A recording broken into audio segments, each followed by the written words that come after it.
গঙ্গা, এত সহজে ভেঙে পড়লে চলবে? জীবনে কিন্তু আরো অনেকটা পথ চলতে হবে তোমায়। যেভাবে তুমি আমার উপর নজর রেখেছিলে সেইভাবেই সব দিকে নজর রাখতে হবে, তাহলে তুমি বুঝতে পারবে ভুলটা ঠিক কিভাবে কোথায় হচ্ছে। আর প্লিজ কাউকে ভালোবেসে বিশ্বাস করে ঠকে যেও না গঙ্গা।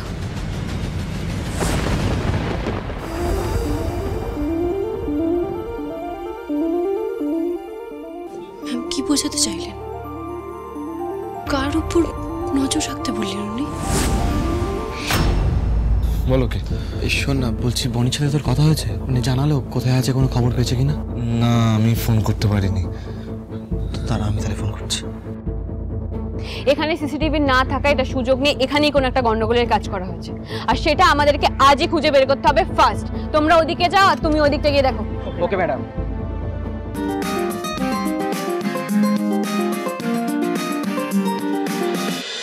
হ্যাঁ বলো। হ্যাঁ বনি, বলছি যেখানে সিসিটিভিটা ছিল সেই স্পটে কি পৌঁছেছো তুমি? মানে কোনো ক্লু, কোনো কিছু জানতে পেরেছো?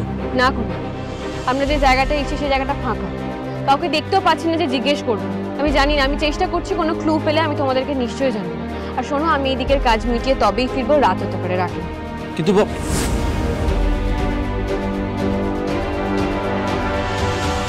তাহলে কি আর কোনো প্রমাণ পাওয়া যাবে নাকি? বাবা বেঁচে থাকার সমস্ত আজকে সত্যিই শেষ হয়ে গেল? বলো, তুই জড়ালে চলবে না। বনি মিমির ওপরে আমার পুরো বিশ্বাস আছে। যখন একবার বলেছে আসল সত্যিটা খুঁজে বের করবে, তাহলে ও খুঁজে বের করবে। তুই একটু একটু নিয়ে ভাবিস না, সব ঠিক হয়ে যাবে। কিছু পেলেন? না ম্যাডাম, এখন কিছু পেলাম না। না ম্যাডাম, ওই দিকটা কোনো ক্লু পাওয়া গেল না, চারদিকটা দেখে এসেছি ভালো করে। এটা কি করে হতে পারে? কোনো না কোনো ক্লু তো নিশ্চয়ই থাকবে। রুক্মিণী একটাও ভুল করবে না, এতটা প্রফেশনাল তো নয়। না এখানে টায়ারের কোনো দাগ আছে না কিচ্ছু আছে। জাম্বো রুক্মিণী ফেলে যাওয়া কিচ্ছু পাচ্ছি না, কি যে করবো আমি বুঝতে পারছি না। আসলে ম্যাডাম, এখানে গাড়ির টায়ারের দাগ থাকলেও না বৃষ্টিতে তা মনে ধুয়ে গেছে, এখন আর কিচ্ছু পাওয়া যাবে না। চলো গাড়িতে ওঠো।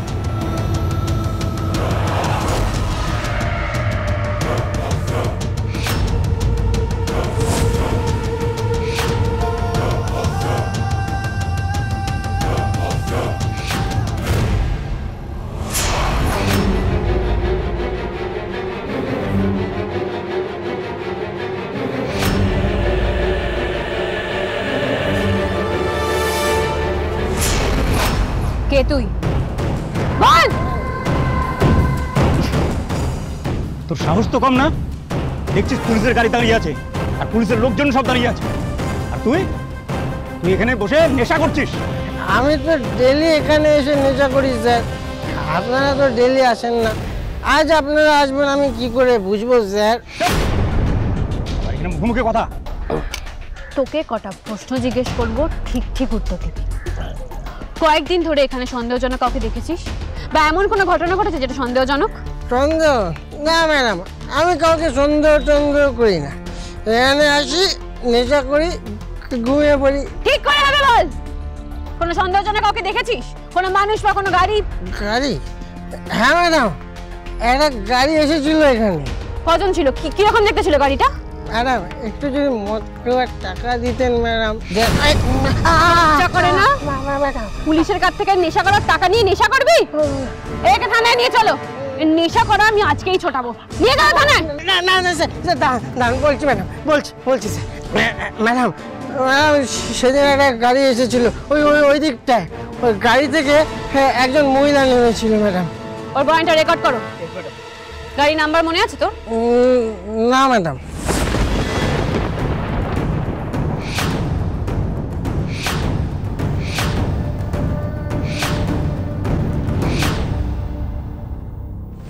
আচ্ছা, গাড়িতে যে লোকটাকে তোলা হচ্ছিল সেই লোকটাকে কি এরকম দেখতে? না, এনাকে তো এখানে আগের কখনো দেখিনি ম্যাডাম। আচ্ছা, এই লোকটাকে দেখেছিস? না ম্যাডাম, এনাকেও দেখিনি। আর এই মহিলাকে?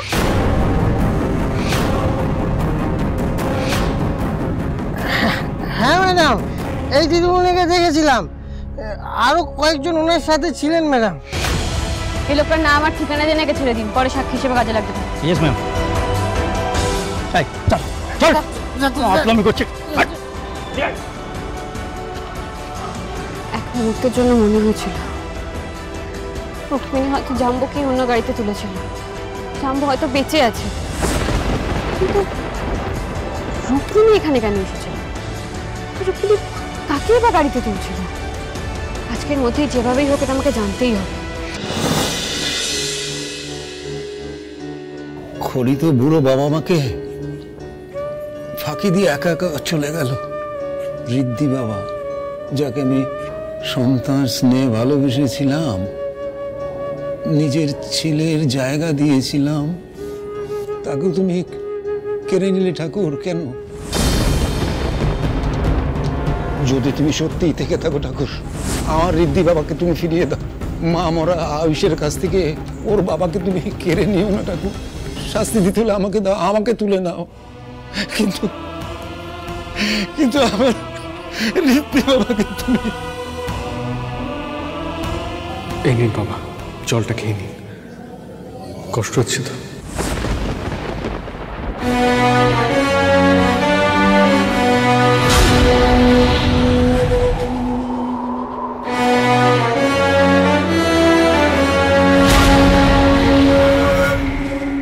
আমি কি দেখছি?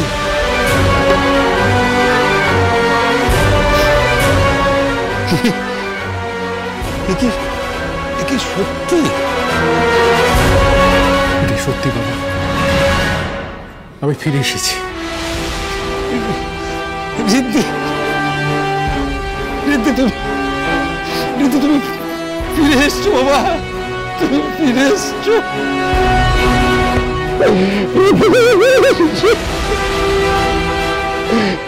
ঠাকুর, ঠাকুর, তবে কি তুমি আমার কথা শুনেছো ঠাকুর? আমি জানি এরকম অন্যায় তুমি হতে দেবে না ঠাকুর। বিনা দোষে তুমি আমাদের শাস্তি দিতে পারো না, না সবকিছু তুমি আমাদের কেড়ে নিতে পারো না। ঋদ্ধি,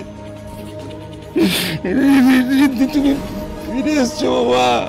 আজ জীবনে আমার সবচাইতে সেরা দিন। আমার মেয়েকে তো আরে ফেরত পাইনি তো, কিন্তু তোমাকে তো আমি ফেরত পেয়েছি। তোমার আর কিচ্ছু হতে দেবো না আমি। দাঁড়াও, এই খবরটা সবাইকে জানাতে হবে। খড়ির মা তো এই বাড়িতে থাকে না। তোমার ওই খবরটা পাওয়ার পর থেকে ওর দিদির বাড়িতে পড়ে থাকে। আর তোমার ওই বাড়ির দুর্দশার খবর তো তুমি জানো না বাবা। না, ওদের আর এক মুহূর্তের জন্য আমি ওদের চোখের জল ফেলতে দেবো না। তোমার খবরটা আমি এক্ষুনি ওদেরকে জানাচ্ছি। এখন কাউকে জানাতে পারবেন না।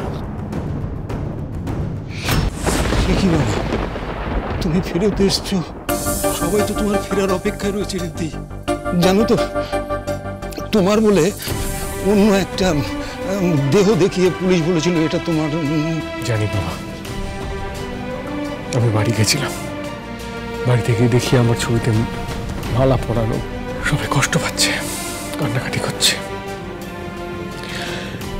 কিন্তু তাও সেটা দেখি আমি বলবো এখন কাউকে কিছু জানানো যাবে না। কি বলছো তুমি? আমি বলছি এসব কথা তার কারণ আমাদের পরিবারের সাথে আমার সাথে একটা বিরাট বড় ষড়যন্ত্র হচ্ছে। সেটা ধরতে গেলে আমাকে এটা করতেই হবে। আমার এই মিথ্যে মারা যাওয়ার খবরটাকে আমার সায় দিয়ে আমাকে চলতে হবে। সত্যিটা আমি কাউকে জানতে পারবো না। এখন আপনাকে এসব কথা আমি বুঝিয়ে বলতে পারবো না। আমি সময় মতো সব আপনাকে বলবো। শুধু এটুকু জিজ্ঞেস করবো যে কোনো দিন আমি বাড়ি যেতে পারবো না, আমি কি এই বাড়িতে আপনার সাথে থাকতে পারি? কি বলছো তুমি? এটা তো ঋদ্ধি, এটা তো তোমার বাড়ি। তুমি যতদিন ইচ্ছে থাকো। দাঁড়াও, আমি তোমার শাশুড়ি মেয়েকে ফোন করে ডেকে নিয়ে এসেছি, কারণ তোমার খাওয়া দাওয়ার কোনো অভাব হবে না, কোনো অসুবিধা হবে না। না বাবা, সেটা এখন করতে পারবেন না। আমি তো বললাম আপনাকে, এখন এই খবরটা মাকেও জানানো যাবে না। আপাতত বাবা ছেলে মিলে ডাল ভাত খেয়ে না হয় থাকবো এখানে। বেশ, তুমি যা চাইছো তাই হবে। কালে তুমি সুস্থ থাকো, ভালো থাকো। ভালো তো আমায় থাকতেই হবে বাবা, নাহলে যে আমার সাথে এই পাপটা করেছে তার পাপের প্রায়শ্চিত্ত করবো কি করে? ইন্স্যুরেন্সের 50 কোটি টাকা আছে এখানে। এই টাকাটা আপনি আমায় দিন। এই টাকাটা আমি আপনাকে দিতে পারবো না। আমি যেটা বলছি ওটাই ঠিক। এই পেপারসে একটু সাইন করে দিন। Thank you ma'am. একবার কাল টাকা দিয়ে আমি আমার বোনকে ফিরিয়ে নিয়ে আসি, তারপর আপনার এই লুকোচুরির খেলা আমি চিরকালের মতো